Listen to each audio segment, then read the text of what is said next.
उमापतिं सुरगुरुं वन्दे जगत्कारणं वन्दे पन्नगभूषणं मृगधरं वन्दे पशूनां पतिं वन्दे सूर्यशशाङ्कवलिनयनं वन्दे मुकुन्दप्रियं वन्दे भक्तजनाश्रयं च वरदं वन्दे शिवं शङ्करम् ॐ मृत्युञ्जयाय रुद्राय नीलकण्ठाय शम्भवे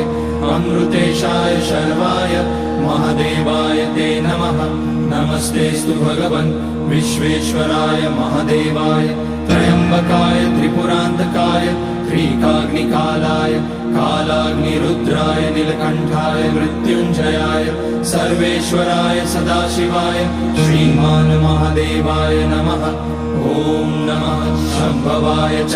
मयोभवाय च नमः शङ्कराय च मयस्कराय च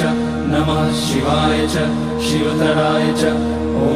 त्र्यम्बकं यजामहे सुगन्धिं पुष्टिवर्धनम् उर्वारुकमिव बन्धनान् मृत्योर्मुक्ष्यमामृतात् नागेन्द्रहाराय त्रिलोचनाय भस्माङ्गराय महेश्वराय नित्याय शुद्धाय दिगम्बराय तस्मै नकाराय नमः शिवाय मन्दाकिनी सलिलचन्दनचर्चिताय नन्दीश्वर प्रमथनाथ महेश्वराय मन्दारपुष्य बहुपुष्य सुपूजिताय तस्मै मकाराय नमः शिवाय शिवाय गौरीवदनाब्जवृन्द सूर्याय लक्षाध्वरनाशकाय श्रीनीलकण्ठाय वृषध्वजाय तस्मै शिकाराय नमः शिवाय वसिष्ठकुम्भोद्भगौतमाय मुनीन्द्रदेवार्चितशेखराय चन्द्रार्कवैश्वानरलोचनाय तस्मै वकाराय नमः शिवाय